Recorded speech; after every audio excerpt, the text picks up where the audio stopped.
Welcome to learner B. I am Shivani Chauhan. Class 8th Hindi Vasant जो आपकी new book है उसका चैप्टर 4 भगवान के डाकिए के क्वेश्चन आंसर्स हम लोग देखने वाले हैं। इसका जो एक्सप्लेनेशन का लिंक है आप लोगों को डिस्क्रिप्शन बॉक्स में मिल जाएगा। हमारे टेलीग्राम ग्रुप को ज्वाइन करने का भी लिंक आपको मिलेगा, ज़रूर ज्वाइन करेगा। बहुत इन्फॉर्मेटिव और अच्छा आपके लिए वो होगा। क्वेश्चन नंबर 1 है, कवि ने पक्षी और बादल को भगवान के डाकिए क्यों बताया है, स्पष्ट कीजिए। तो देखिए इसका आंसर है, कवि ने पक्षी और बादल को भगवान के डाकिए इसलिए कहा है क्योंकि जिस प्रकार डाकिए संदेश लाने का काम करते हैं उसी प्रकार पक्षी और बादल भगवान का संदेश हम तक पहुंचाते हैं। उनके लिए संदेश को हम भले ही ना समझ पाएं पर पेड़ पौधे पानी और पहाड़ उसे भली भांति पढ़ समझ लेते हैं। जिस तरह बादल और पक्षी दूसरे देश में जाकर भी भेदभाव नहीं करते उसी तरह हमें भी आचरण करना चाहिए।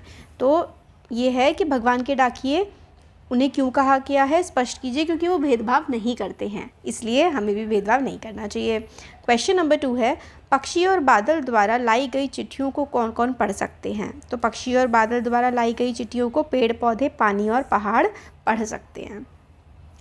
क्वेश्चन नंबर 3 है, किन पंक्तियों का भाव है, पक्षी और बादल प्रेम सद्भाव और एकता का संदेश एक देश से दूसरे देश को भेजते हैं।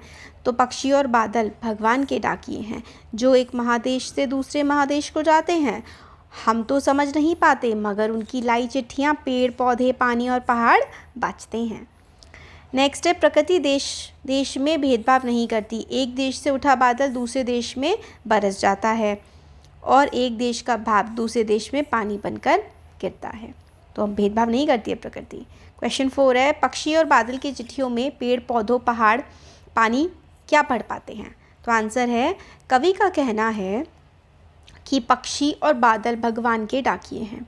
जिस प्रकार डाकिए संदेश लाने का काम करते हैं उसी प्रकार पक्षी और बादल भगवान का संदेश लाने का काम करते हैं।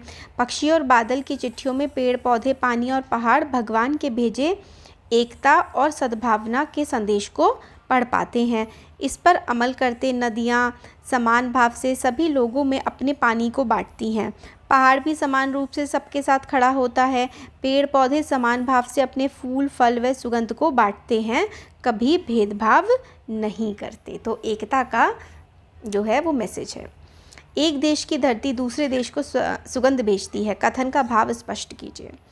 तो एक देश की धरती अपनी सुगंध व प्यार को पक्षियों के माध्यम से दूसरे देश को भेजकर सद्भावना का संदेश भेजती है। धरती अपनी भूमि में उगने वाले फूलों की सुगंध को हवा से, पानी को बादलों के रूप में भेजती है।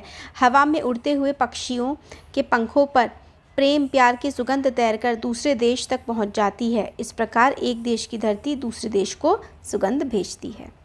तो ये क्वेश्चन आंसर्स थे। इस पोएम में ना एकता का संदेश दिया गया है। वीडियो पसंद आया है तो लाइक शेयर एंड सब्सक्राइब।